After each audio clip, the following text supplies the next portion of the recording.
السلام عليكم ومرحبا بكم في نهار جديد وصفة جديدة مع خديجة الأندلسي. هاد النهار جيت نقول لكم مبروك عواشيركم، دخل عليكم رمضان باش ما تمنيتو بالصحة والعافية وطولة العمر والرزق وبرفع هاد الوباء، يا رب يقولوا امين.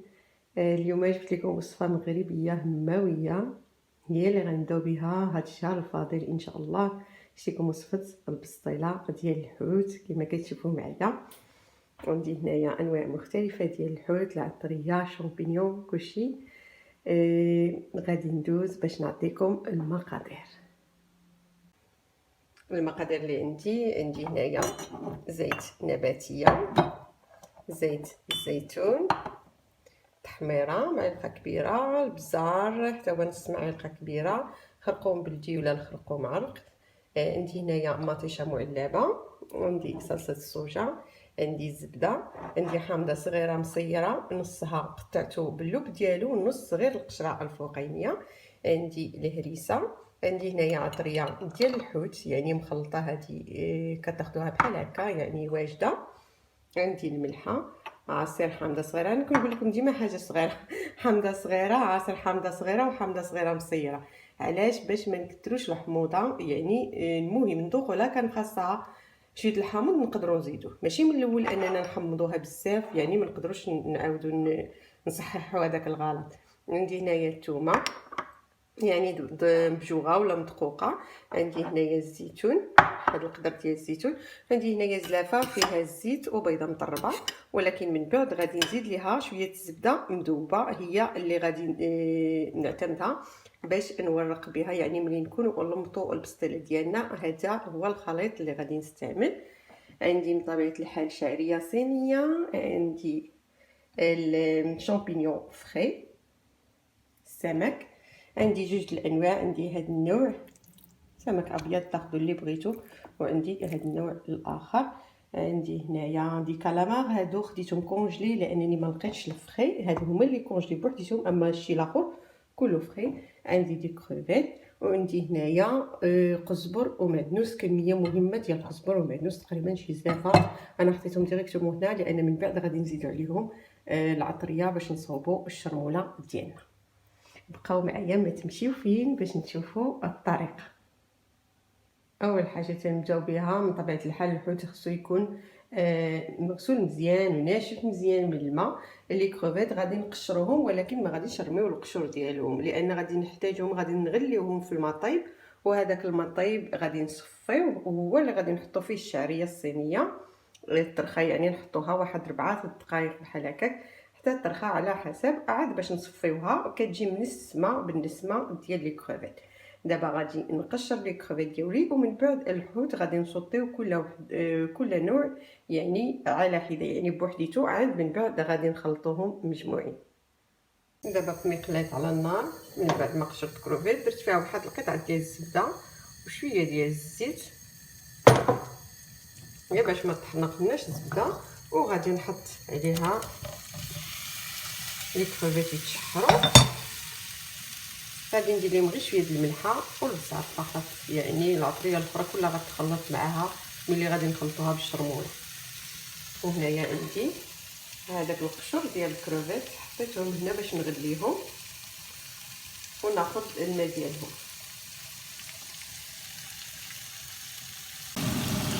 غندير لهم شويه د الملحه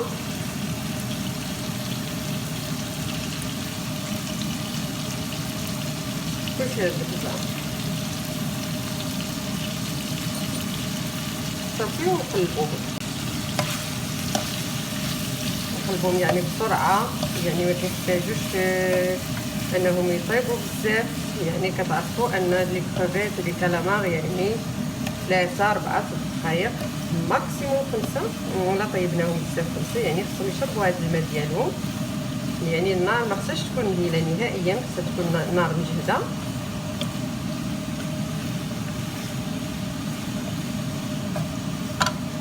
صافي كيتحمروا ونزيدو بطبيعه الحال في نفس المقلاة غادي نضيفو ثاني شويه ديال الزبده وشويه ديال الزيت، نزيد شويه الزبده، شويه الزيت،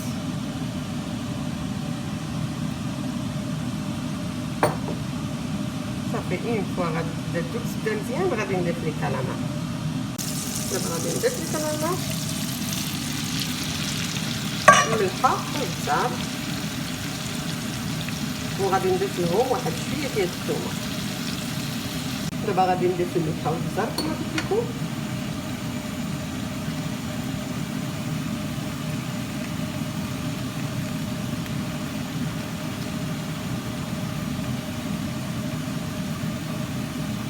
ما نكثروش الملحه حتى هي لان غتكون عندنا بزاف د الحوايج اخرى مالحه بحال الصويا وبحال القامر، حتى هما تنذوقوا غير بشويه بشويه. صافي غادي نقلبو مزيان ونخليه يتشحر حتى يشرب هذا الماء. يعني الا ما شربش الماء يعني ما غاديش انايا نتعطل عليه بزاف لانه ما خصوش يطيب بزاف. غادي تاخذوا هذيك الماء وغادي تخليوها بوحديتها حتى تشرب تعقد مزيان، عاد تقدروا تضيفوها حتى هي الشعريه الصينيه. من بعد ما تريت مع الكالامار يعني شطفتو، دابا غادي ندوز فوق السمك الابيض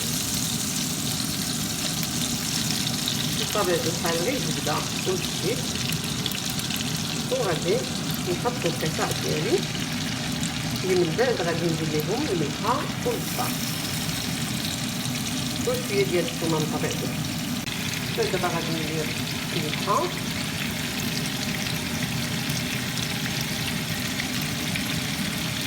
ونزيد واحد شويه الزعتر والثومه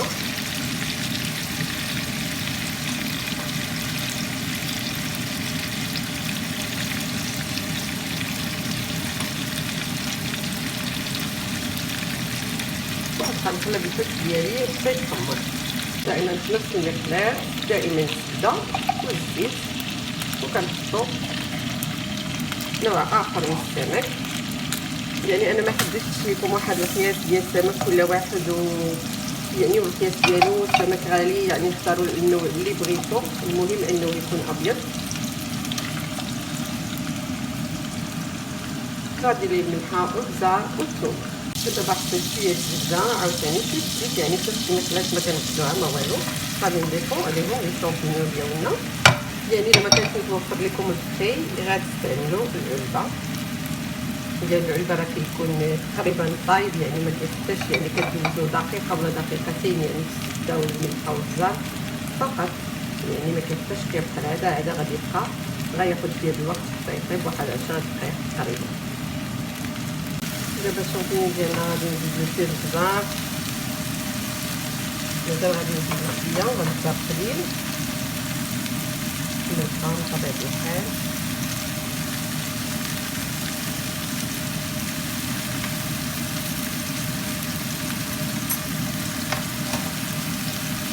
شويه الثومه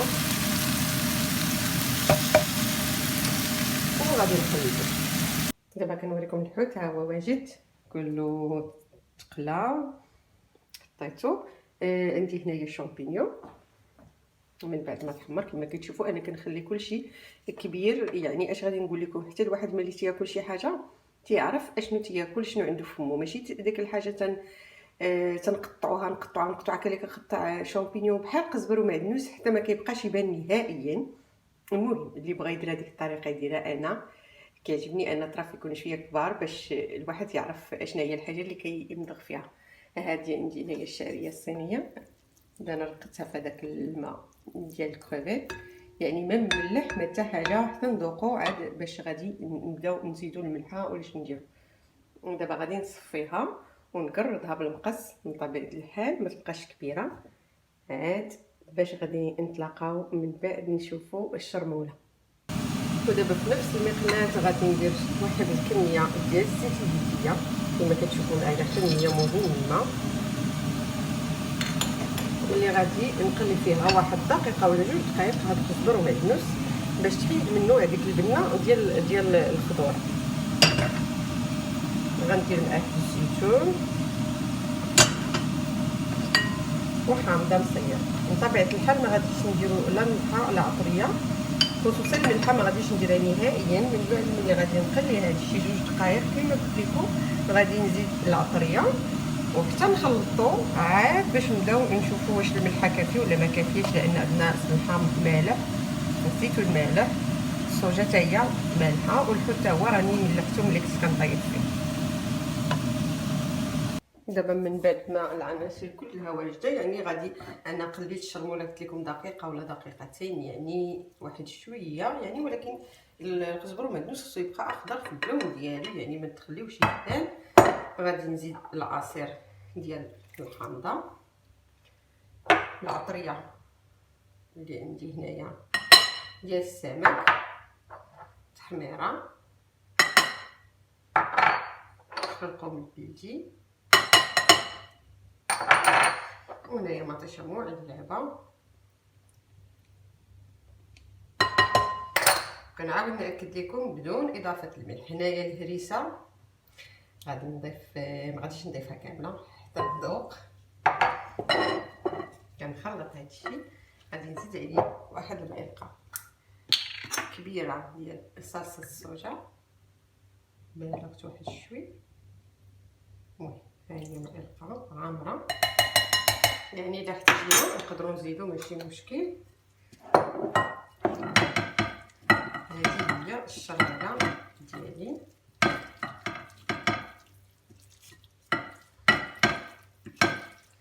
شفتو كتشرب الدهون، يعني راه درت فيها واحد تقريبا واحد الكاس ديال الزيت البلديه. يعني الا كان خاص كان هادشي عاقد بزاف، يعني نقدر نزيد شويه د المرق. هاد المرق هو اللي يشاط لي من الكروفيت. كتشوفوا انه كيولي عاقد بزاف، يعني عاقد على اكثر من المرق ديال اللحم. يعني الا احتاجت يعني نزيد ملعقه بالملعقه، واحد الملعقه كبيره ولا جوج المعالق. دابا غادي نبدا نحط هاد الشرموله على الحوت ديالي وعلى الشعريه الصينيه. انا دقت الشرموله ديالي، يعني هي هذيك في المذاق ديالها. وهاد الهريسه غادي نزيدها هنا، غنزيدها على الشعريه الصينيه، وغادي نزيد على هاد الشعريه الصينيه واحد شويه ديال المرق، هذاك المرق ديال لي كريفيت ديال لي كالامار بغيت نقول لكم. يعني هذاك المرق راه فيه الثومه وفيه الزبده والزيت بهذا الشكل. وغادي نزيد عليها شويه من هاد الشرموله، يعني كلشي في الاخر غادي يتخلط مع بعضياتو.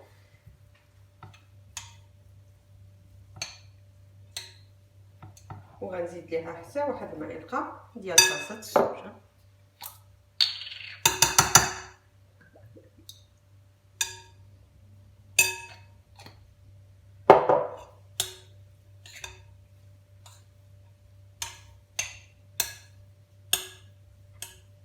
وشي هادشي كنصحكم انكم تخلوه يعني واحد المده ديال ساعتين بحال هكا، ولا تخلوه حتى اكثر، يعني حتى كتشرب العطريه مزيان وتيبرد مزيان باش ما يخسر لكمش الورقه.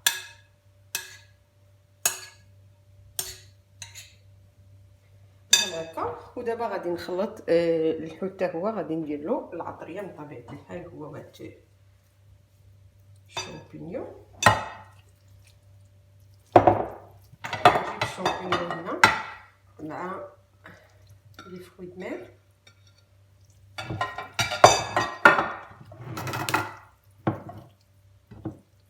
صافي كنبدا نخلط هادو يعني ما كيخسروش، يعني الشامبينيون ما غاديش يتقطع، ولا حتى القمرون، هاد القمرون كبير ما غاديش يتقطع وغادي يتهرس، يعني ما نخافش عليه.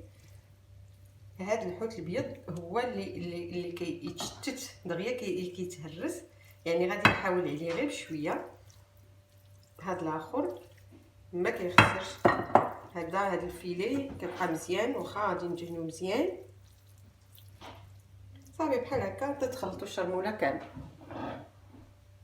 دابا السمك ديالي كله واجد. هنايا الشعريه الصينيه خلطتها مع لي كروفيت لي كالامار وهذاك الشامبينيون، يعني خلطتهم مزيان، تخلطوا مزيان مع الشرموله. وهنايا هذاك الحوت الابيض زلتو بوحدو، خليته هنايا هذا اللي مفتت، وهذا نخليه منه شويه طراف يكونوا كبار حتى فاش نبدا نعمر بسطيله، ما غاديش نخليهم صغيورين بزاف. غادي نقول لكم بغيت هنايا هذه اللي مخلط مع الشعريه الصينيه بغيت ندير منه طبقه لتحت، وتبقى الفوق ووسطهم غادي ندير هاد الحوت الابيض. من بعد غادي تشوفوا كيفاش غادي نمونطيو البسطيله ديالنا. ودابا على بركه الله غادي نبدا نمونطي البسطيله. هادي منه غادي ندير الطاوله ديال الفرن اللي غادي نمونطي فيها.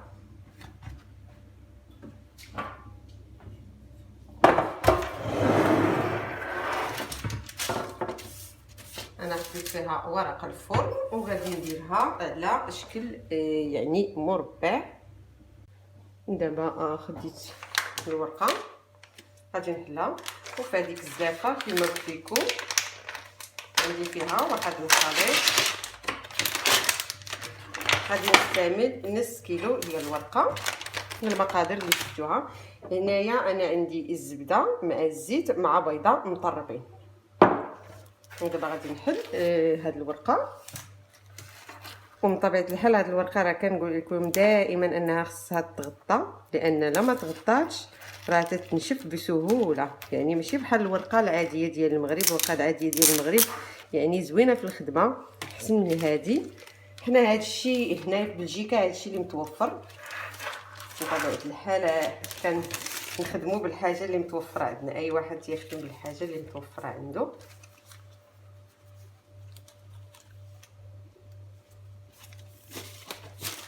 صافي كنحلها على هذا الشكل وكنغطيها. من بعد غادي ندير لها واحد السربيسه ونغطيها. غادي نبدا نفرش. ها هي تقطعات باقيه الله بدينا تقطع، ولكن معليش يعني انها في الطياب راه كتلصق على هذا الشكل. هاد الخليط ديال الزيت والبيض. وغادي ندير عليها ورقه اخرى.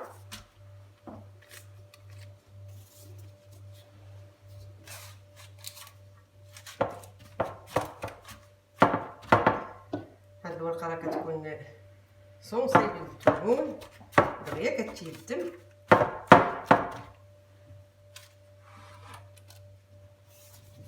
ندير ورقه من هاد الجهه.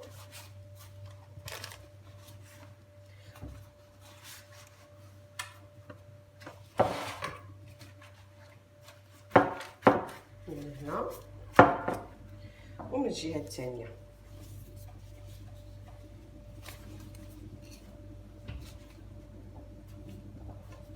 هنا وغادي نبدا مازال كاين ندهنهم كالعاده.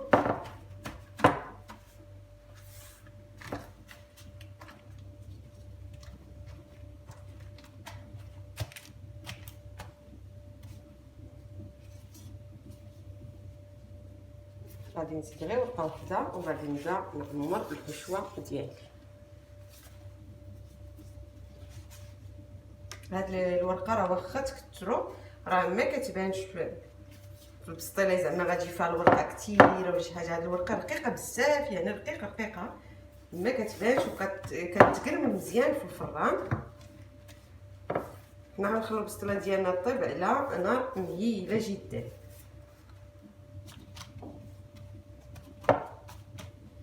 دابا انا غادي نغطيها داكشي اللي بقى بما يعني عمرت. الحاجه اللي بغيت نوصيكم عليها انني كما شفتوا معايا انا ما درتش الكمون ما درتش السكينجبير. الكمون كانت في هذيك العطريه ديال الحوت فيها الكمون،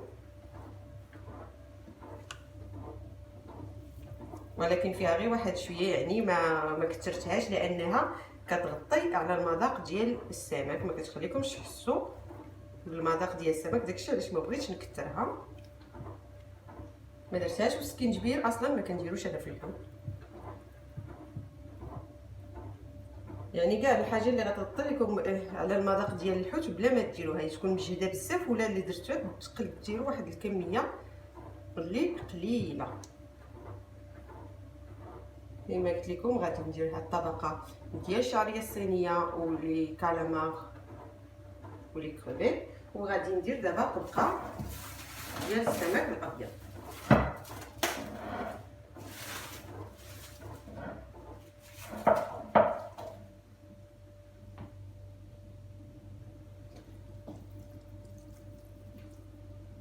يعني نخلي طروفه بحال هكا كيبانو كبارين شويه.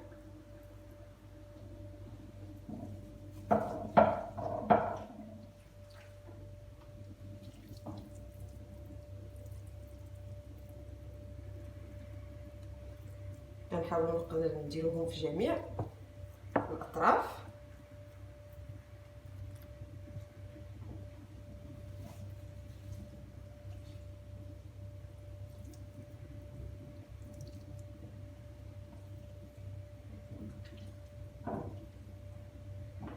دابا غادي نقسمو بحال هذا الشكل وغادي نحطو في كل بلاصه. يعني هذا شفتوه ما كيتشتتش يعني في الطياب ديالو، كيبقى زوين، كيبقى طرف كبيره. غادي نستمر بحال هكا. هاد الماكينه ديال الماعن صدعاتني.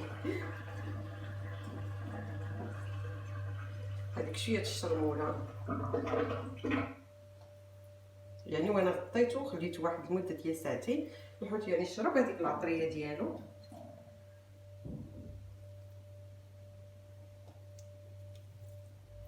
يعني بطبيعه الحال العماره راه كديروا داك القياس اللي بغيتو نتوما على حسب عدد الافراد وعلى حسب السمك اللي خديتو.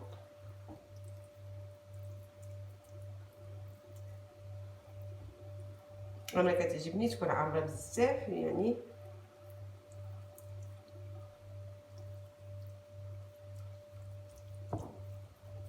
شفتوا كما كتشوفوا معايا يعني ها هي هاد الاطراف ديال السمك كلهم متقسمين عليها كاملين. ودابا غادي نزيد الخليط الاخر من الفوق.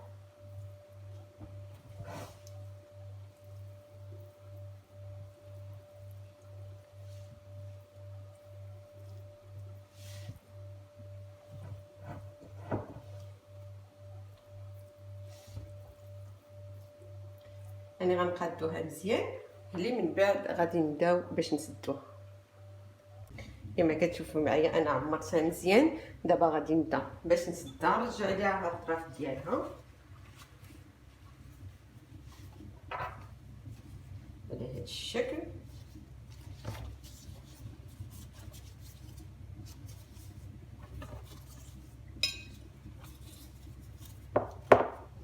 كلشي غادي يتغطى.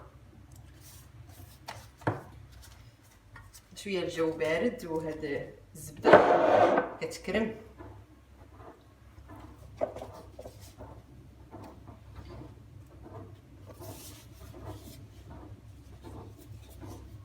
غادي ندير بحال هكا.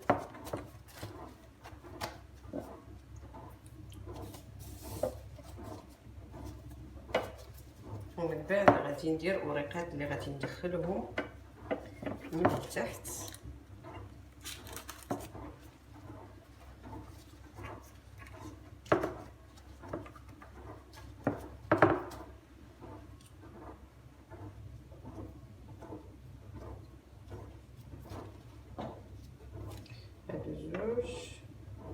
زوج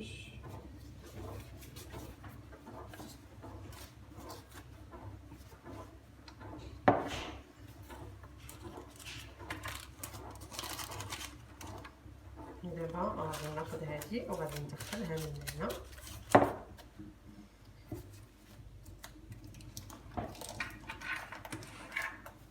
وهذه حتى هي غادي ندخلها من هنا.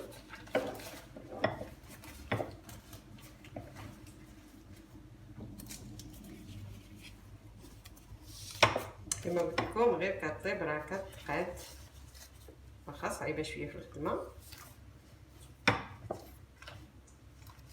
كتلصق لي في يدي بهذا الشكل.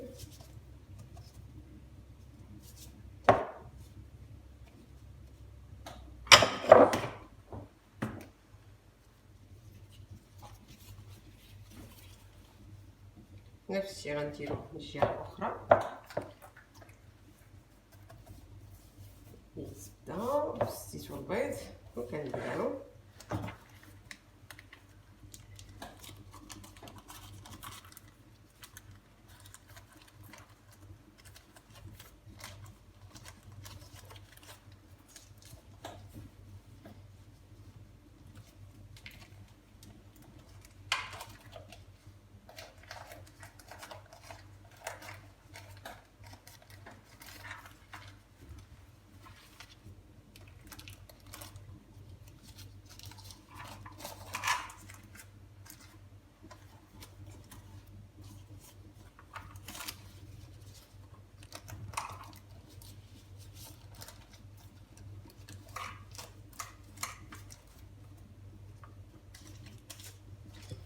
صافي غادي نقادها مزيان وغادي ندخلوها الفرن. من بعد التزيين كيبقى اختياري. انا خديت الورقه على هذا الشكل وبقيت كنروليها، يعني القضيه بقات لي صافي بحال هكا، وقطعتها بالمقص يعني بشكل عشوائي فوق البسطيله ديالي، يعني في اي بلاصه بحال هكا. البسطيله ديالي ما كنطيبها على نار مهيله، ما كتفوتش 150 درجه. صافي كنخلوها طيب على خاطرها باش تجي مقرمشه. الا كديروا ليها العافيه بزاف ما كتجيش بسطيله مقرمشه. صافي هذا الشيء اللي درت ليها. يعني لكم الاختيار ديروا هذا الشكل ولا ديروا يعني اي حاجه تزينوا بها من الفوق البسطيله ديالكم. البسطيله ديال السمك ولا ديال الحوت ها هي واجده كما كتشوفوا معايا، جات رائعه جدا. ما نقولش لكم الريحه ديالها كتشم من بعيد. كنتمنى انكم تجربوا هذه الوصفه الهمويه ديال هذا النهار، انكم تخليو لي كومونتير ديالكم، ما تبخلوش علينا باللايك وبالاشتراك اللي باقي ما اشتركش في القناه. اش غادي نقول لكم بالصحه والراحه، وحتى الفيديو جاي ان شاء الله.